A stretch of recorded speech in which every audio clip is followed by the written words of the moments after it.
Hello my dear students, હું નિશાંત કતીરા ફરીથી તમારું બધાનું સ્વાગત કરું છું કતીરા ક્લાસીસમાં. આ વિડીયોથી આપણે સ્ટાર્ટ કરશું મેથ્સનો બહુ જ ઇમ્પોર્ટન્ટ, ઘણા બધા માર્ક્સ ધરાવતો અને બહુ ઇઝી ચેપ્ટર 5 સમાંતર શ્રેણી. ખરેખર કહું છું, આ ચેપ્ટર વીકમાં વીક સ્ટુડન્ટને પણ શીખવાનું છે. જેમ તમે આંકડાશાસ્ત્ર અને સંભાવના આ બે ચેપ્ટર સારી રીતે કરો છો, વીક સ્ટુડન્ટને કહું છું, એવી જ રીતે આ ચેપ્ટર પણ તમને આવડવું જોઈએ. માત્ર આંકડાશાસ્ત્ર અને સંભાવનાથી પાસ નહીં થઈ શકો.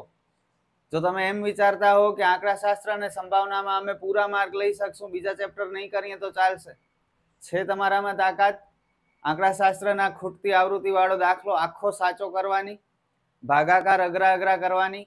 નહીં મળે પૂરા માર્ક. એટલે જ કહું છું, બેકઅપ માટે આ ચેપ્ટર કરવું પડશે. સારા એવા માર્ક્સ આપી જશે અને પાસ સારી રીતે થઈ જશે. ઓકે, તો ધ્યાન આપજો. આ વિડીયોમાં આપણે આ ચેપ્ટરમાં આવતા બધા જ સૂત્ર, 3 જ સૂત્ર છે, વધારે નથી. ઓકે, અને આ ચેપ્ટરમાં જે કાંઈ પણ છે એ બધાની ચર્ચા કરશું. સ્મોલ વિડીયો બનશે, ઉપરથી તમને સમજાવી દઈશ આ ચેપ્ટરમાં શું આવે છે. અને નેક્સ્ટ વિડીયોથી આપણે જ્યારે સ્વાધ્યાય ચાલુ કરશું ત્યારે તમે કોન્ફિડન્સથી બધું શીખી શકશો. ઓકે, એક રિક્વેસ્ટ કરીશ કે મારી સાથે બધા જ सम्स ગણજો જ્યારે એક્સરસાઇઝ સોલ્વ કરીએ ત્યારે. નોટબુકમાં સાથે આપણે મળીને सम्स ગણશું, શીખશું, જેથી કરીને એક્ઝામમાં લખી શકીએ અને પૂરા માર્ક મેળવી શકીએ. તો સ્ટાર્ટ કરીએ આપણે આજનો આ વિડીયો ઇન્ટ્રોડક્શનથી.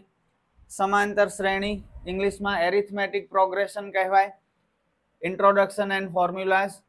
સૌથી પહેલા સમાંતર શ્રેણી કોને કહેવાય? એક હું શ્રેણી લખું છું અહીં, અને પછી આપણે નક્કી કરીએ કે સમાંતર શ્રેણી છે કે નહીં. જુઓ, 10, 15, 20, 25, 30 આ એક શ્રેણી છે. હવે આ શ્રેણી સમાંતર શ્રેણી છે કે નહીં એ કેમ ખબર પડે?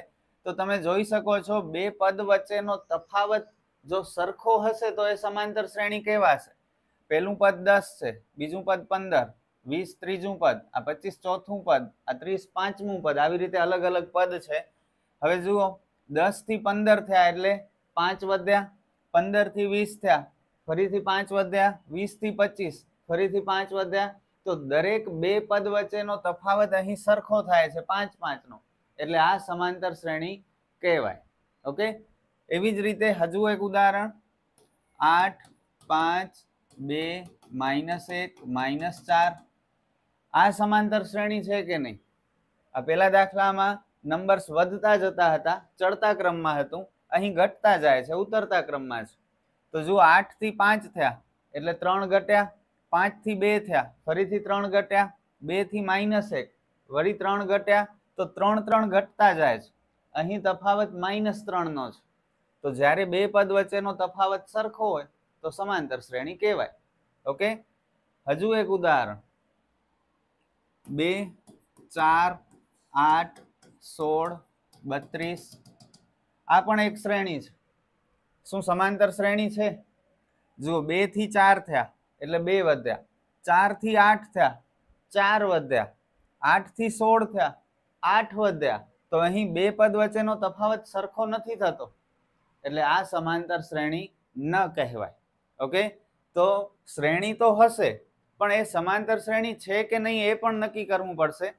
જનરલી બધા દાખલામાં સમાંતર શ્રેણી હશે, છતાં પણ સ્ટાર્ટ કરીએ છીએ તો તમને બધી ખબર હોવી જોઈએ, એટલે આપણે ડિટેલમાં ભણીએ છીએ. ક્લિયર? તો બે પદ વચ્ચેનો તફાવત સરખો હશે તો સમાંતર શ્રેણી બનશે, નહીતર નહીં બને. આ બંને સમાંતર શ્રેણી છે, આ સમાંતર શ્રેણી નથી. આ પ્રાઇમરી ઇન્ટ્રોડક્શન. હવે આપણે આવી જઈએ સીધા સૂત્ર ઉપર. આ ચેપ્ટરમાં જ્યારે શ્રેણી આપેલી હોય, ઘણા બધા દાખલામાં આપશે સમાંતર શ્રેણી, ત્યારે સૌથી પહેલા આપણે તફાવત શોધવાનો. તફાવતને ઇંગ્લિશમાં ડી કહેવાય, ડિફરન્સ. અને તફાવત શોધવાનો સૂત્ર બહુ સહેલો, બીજું પદ માઇનસ પહેલું પદ, a2 - a1, ડી બરાબર a2 - a1. જુઓ, પહેલા દાખલામાં આ 15 a2 થશે અને 10 a1 થશે. આ પહેલું પદ, આ બીજું પદ, બીજા પદમાંથી પહેલું પદ બાદ કરો, 5. આ બીજા દાખલા માટે a2 5, a1 8, 5 માંથી 8 બાદ કરો, -3. મળી ગયું તફાવત. બસ આવું સિમ્પલ કામ છે. વીક સ્ટુડન્ટ, જો તમને દાખલો ન આવડતો હોય અને જ્યારે દાખલામાં સમાંતર શ્રેણી આપેલી હોય તો સૌથી પહેલા આ તફાવત શોધી લેજો. અડધો માર્ક તો મળી જ જશે. ઓકે, તો તફાવત બહુ ઈઝી.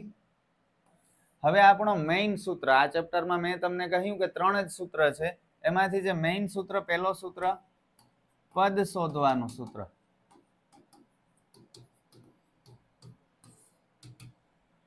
an બરાબર a પ્લસ n માઇનસ 1 ગુણ્યા ડી.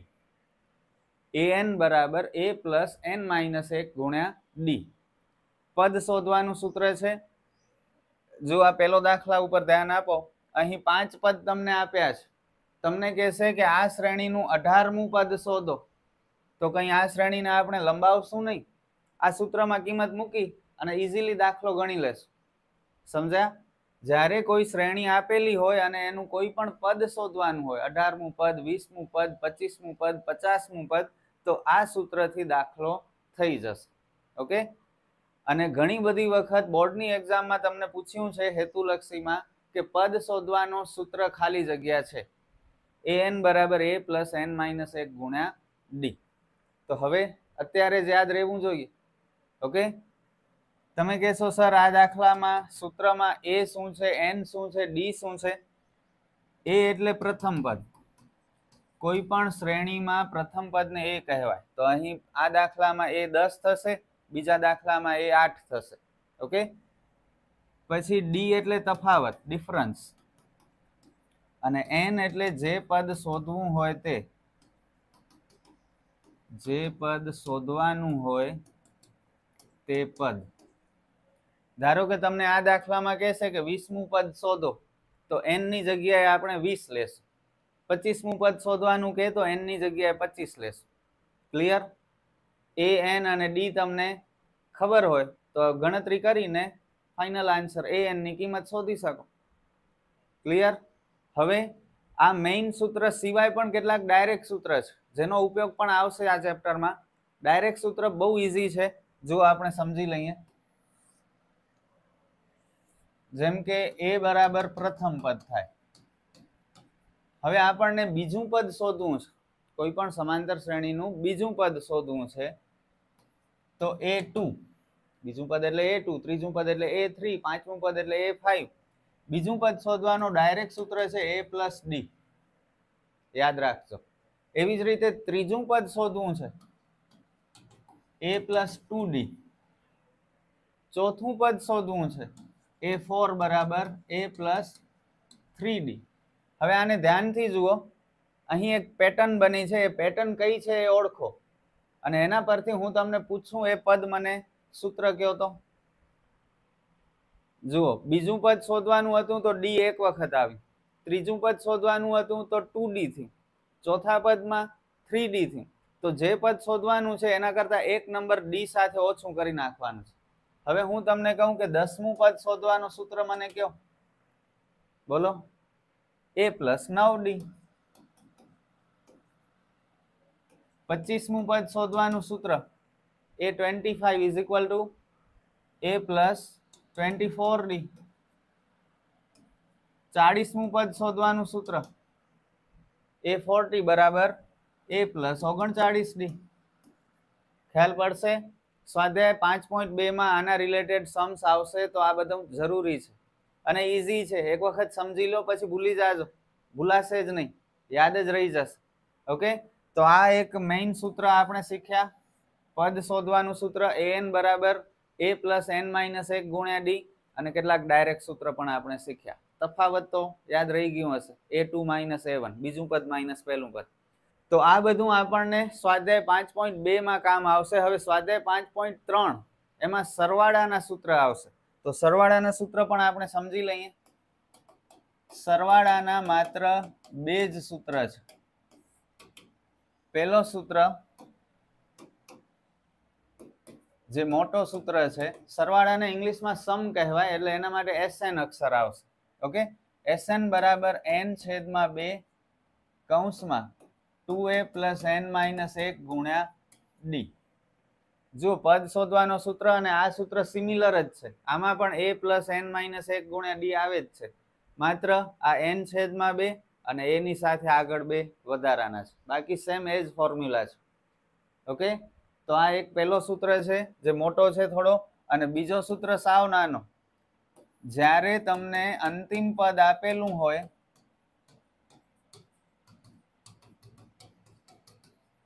અંતિમ પદ જ્યારે આપેલું હોય ત્યારે સરવાળાનો સૂત્ર થશે Sn બરાબર n છેદમાં 2 કૌંસમાં a પ્લસ l. l એટલે લાસ્ટ ટર્મ, અંતિમ પદ. ઓકે, a એટલે પ્રથમ પદ, l એટલે અંતિમ પદ. n એટલે જે પદ શોધવાનું હોય, જે પદોનો સરવાળો શોધવાનો હોય, એ n ની જગ્યાએ આવશે. બસ પૂરું, આટલું જ છે ચેપ્ટરમાં, 3 સૂત્ર. હવે ઘણા સ્ટુડન્ટ્સને કન્ફ્યુઝન થતી હોય છે કે સર ક્યારે કયો સૂત્ર ઉપયોગમાં લઈએ, તો એ પણ તમને ક્લિયર કરી દઉં. એક હું દાખલો લખું છું અને પછી તમને સમજાવું. 10, 15, 20, 25 આવી રીતે એક સમાંતર શ્રેણી છે અને તમને કહેશે કે આ શ્રેણીનું 20મું પદ શોધો. તો સૌથી પહેલા આપણે તફાવત શોધી લેશું, ડાયરેક્ટ કરી લઈએ. 15 માંથી 10 જાય તો તફાવત 5 આવશે, જોઈને જ ખબર પડી જાય છે 5 5 નો તફાવત છે. પછી લિસ્ટ કરવાનું. આ ટાઈપના દાખલામાં તમને 4 વસ્તુ હશે આખા ચેપ્ટરમાં. એક a હશે, બીજો d હશે, ત્રીજો n હશે અને ચોથો an હશે. હવે આ 4 નો લિસ્ટ કરાવો તો મને. a એટલે તમને ખ્યાલ છે પ્રથમ પદ 10, d એટલે તફાવત, તફાવત છે 5 નો, n એટલે જે પદ શોધવાનું છે તે. આ શ્રેણીનું 20મું પદ શોધો. 20મું પદ, તો n 20 થશે, એનો મતલબ an આપણે શોધવાનું છે. ઓકે, સિમ્પલ હતું. હજુ એક ફરીથી આવો જ એક દાખલો. આ એક, આ બીજો સમ. 10, 15, 20, 25 અને 90 આવી રીતે આપેલું છે. હવે આ દાખલામાં તમે મને કહો શું શોધવું પડશે? પૂરી રકમ નથી લખતો, હું એમ જ સમજાવી દઉં. આ 10 પહેલું પદ છે, 15 બીજું પદ, 20 ત્રીજું, 25 ચોથું પદ. આ 90 શું છે? અંતિમ પદ છે. શું છે? અંતિમ પદ. પણ કેટલામું પદ છે? 8મું પદ છે, 10મું પદ છે, 20મું પદ છે, કેટલામું પદ છે? તો અહીં આપણી પાસે n નથી, પણ આ જે 90 છે ને એ an છે. ઓકે, મેં તમને કહ્યું 4 વસ્તુ હશે આ દાખલામાં. a એટલે પ્રથમ પદ, d એટલે તફાવત. આ 90 કેટલામું પદ છે ધેટ વી ડોન્ટ નો, ખબર નથી. તો n શોધવાનું છે આપણે. એનો મતલબ આ 90 શું હશે? an હશે. હવે તમે કહેશો કે સર 90 તો અંતિમ પદ છે. અંતિમ પદ એટલે હમણાં જ આપણે વાત કરી l, તો તમે an માં કેમ કિંમત મૂકી? તો યાદ રાખજો, l અને an હંમેશા સેમ જ હોય. l અને an એક જ વસ્તુ છે, અલગ વસ્તુ નથી. ઓકે, તો આ l પણ કહેવાય ને an પણ કહેવાય. 90 ક્લિયર? સમ્સ જ્યારે ગણશું ને ત્યારે વધુ મજા આવશે. અત્યારે તો આ બધું ઉપર ઉપરથી સમજીએ છીએ, તમારે કન્ફ્યુઝ નથી થવાનું. ઓકે, એક્સેપ્ટ કરતા જાઓ, જે હું કહું છું હા પાડતા જાઓ. જ્યારે સમ કરશું ત્યારે બધું જ તમને આવડી જશે. હજુ એક મને સૂત્ર યાદ આવે છે, એ પણ તમને કરાવી દઉં. જ્યારે Sn આપેલું હોય, આના દાખલા નથી સ્વાધ્યાય આખામાં ક્યાંય પણ પૂછાય છે, પૂછાયેલું પણ છે. 1 માર્કમાં પૂછાય કે 2 માર્કમાં પૂછાય ને 3 માર્કમાં પૂછાય, એટલે આપણે ભણશું. ઓકે, જ્યારે Sn આપેલું હોય અને an શોધવાનું હોય,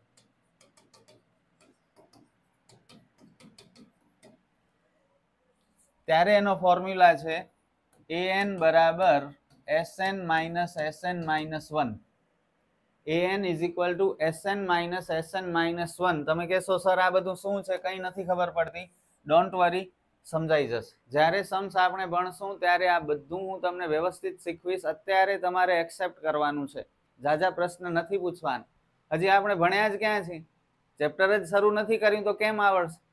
માત્ર તમને ખબર પડશે કે ચેપ્ટરમાં શું આવવાનું છે, એની જ વાત થાય છે. ઓકે, તો જરા પણ મગજ ઉપર લોડ ન લ્યો, બધું એક્સેપ્ટ કરતા જાઓ. કોન્ફિડન્સ રાખો કે આટલું જ શીખવાનું છે, આનાથી વધુ છે જ નહીં આપણે આ ચેપ્ટરમાં શીખવાનું. રાજી થાવ. નેક્સ્ટ સમમાં, નેક્સ્ટ વિડીયોમાં જ્યારે સમ કરશું બધું જ આવડવા લાગશે. ઓકે, આ વિડીયોમાં આટલું જ. આપણે ફરી મળશું નેક્સ્ટ વિડીયોમાં. All the best.